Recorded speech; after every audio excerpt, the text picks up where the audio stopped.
Les forces de défense et de sécurité poursuivent sans relâche leur opération sur l'ensemble du territoire national afin de neutraliser les menaces terroristes et criminelles. Sur la rive droite du fleuve Niger, dans le cadre de l'opération NIA, la localité de Torodi a été la cible, dans la nuit du 4 au 5 janvier 2026, d'une attaque terroriste visant directement les symboles de l'autorité de l'État nigérien, notamment la préfecture. Le bilan provisoire fait état de 7 victimes, parmi lesquelles le préfet de Torodi, le capitaine Chebou Mali, ainsi que des membres de sa famille. Face à cet acte barbare, le ministre d'État, ministre de la Défense nationale, présente ses condoléances les plus attristées aux familles endeuillées, aux proches des victimes et à l'ensemble des forces de défense et de sécurité durement éprouvées. La réaction immédiate et coordonnée des forces de défense et de sécurité a permis de neutraliser un terroriste sur place, pendant que plusieurs autres ont été neutralisés lors de leur tentative de repli à la suite de frappes aériennes ciblées.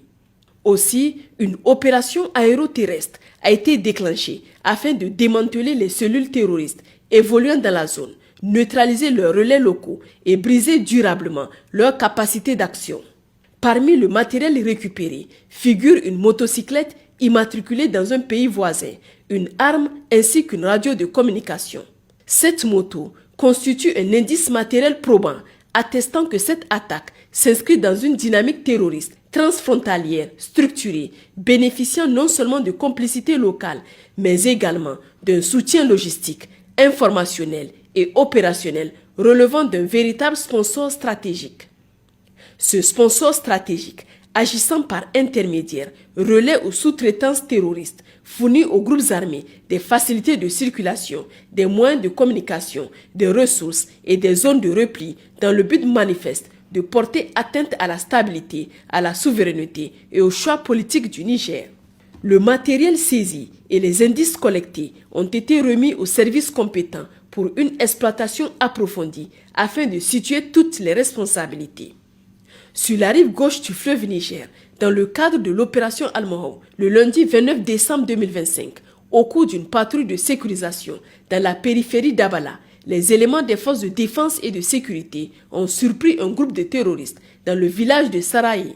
À l'approche des forces engagées, des individus terroristes ont pris la fuite, abandonnant sur place une motocyclette, immédiatement saisie par nos unités. Malheureusement, la poursuite engagée n'a pas permis de rattraper les fuyards.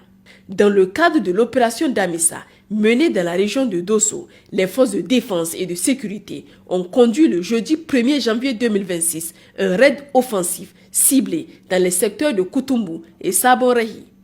À travers une reconnaissance par le feu sur des points identifiés comme refuge de groupes armés terroristes, l'opération a permis de dissuader toute présence hostile et d'imposer la supériorité des unités engagées. Le ratissage qui a suivi a conduit à la saisie de 4 motocyclettes, à la destruction de 2 autres, ainsi qu'à la récupération de chargeurs AK-47 garnis, d'équipements militaires, de grenades offensives, d'une roquette de 40 mm et de divers effets logistiques. Par ailleurs, le dimanche 4 janvier 2026, lors d'une patrouille de sécurisation dans la périphérie de Tanda, un détachement des FDS a procédé à la découverte et à la saisie de matériel ennemi dissimulé dans la forêt de Deli Bongo, confirmant l'usage de cette zone comme site de repli logistique. Le matériel saisi se compose de 5 porte-chargeurs, d'une tenue militaire ainsi que de carcasses de motocyclettes. Les opérations de contrôle et de ratissage se poursuivent afin de maintenir la pression sur les groupes armés terroristes et de sécuriser durablement la zone. Dans la région de Tawa, au sein de l'opération Chara, le mercredi 31 décembre 2025, dans le secteur de Telemses, un individu terroriste spécialisé dans la pose d'engins explosifs improvisés a été surpris par une patrouille aux environs de Telemses en train de creuser un trou pour poser un engin explosif improvisé. L'élément hostile a été neutralisé et l'engin explosif a été détruit avec succès, écartant ainsi une menace imminente contre les forces et les populations. Au centre du pays, dans le cadre de l'opération Yerda, en milieu de journée, le jeudi 1er janvier 2026, les détachements de Keima et de Ruruka ont conduit une opération conjointe de type coup de poing dans le secteur de Chola. Cette manœuvre avait pour objectif l'interpellation des membres de la DABA appartenant à des groupes criminels opérant dans la zone frontalière. L'action coordonnée, rigoureuse et déterminée des éléments engagés a permis l'arrestation des 7 individus recherchés surpris lors d'un rassemblement à caractère festif. À l'est du pays, dans la région de Difa, sous la juridiction de l'opération Nelewadole, le mercredi 31 décembre 2025, une patrouille de routine menée dans le périmètre de Jaouro a conduit à l'interception d'un véhicule suspect transportant 5 individus armés. La fouille a permis la saisie d'un fusil d'assaut AK-47 avec chargeur approvisionné, d'un pistolet automatique chargé, de munitions en vrac, un touraya ainsi que plusieurs armes blanches. Le jeudi 1er janvier 2026, un autre détachement engagé en mission de contrôle de zone à Garundogo a procédé à proximité de la berge à la saisie de 12 radeaux de fabrication artisanale, chacun composé de 40 bidons, ainsi que de plus de 3 tonnes de vivres destinés au ravitaillement du groupe terroriste Boko Haram.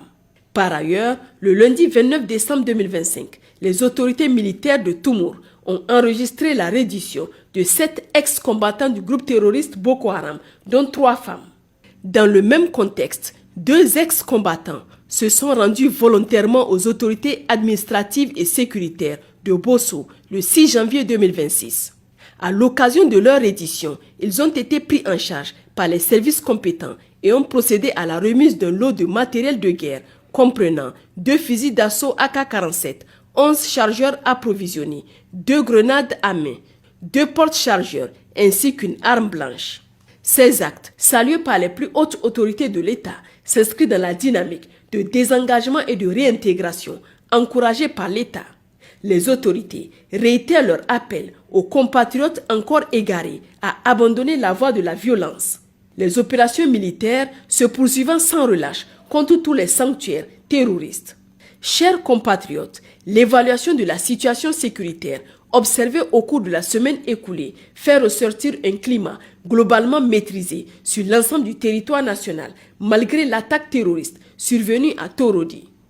Cet acte criminel qui a coûté la vie à plusieurs de nos compatriotes illustre la capacité de nuisance résiduelle des groupes terroristes.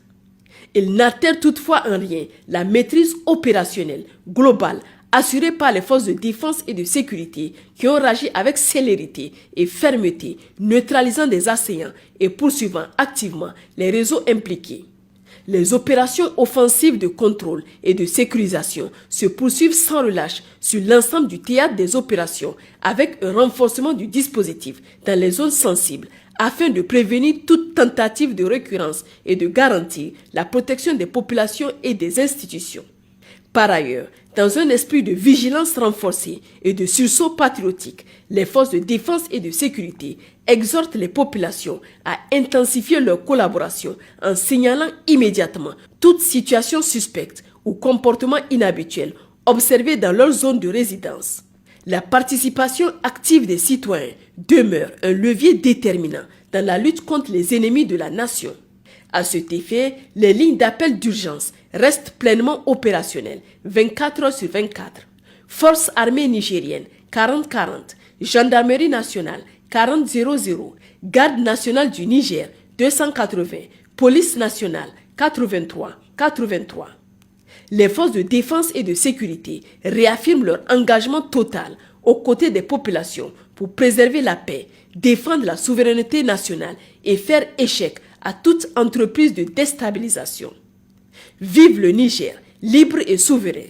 Vive les forces de défense et de sécurité. Vive les citoyens résilients et engagés.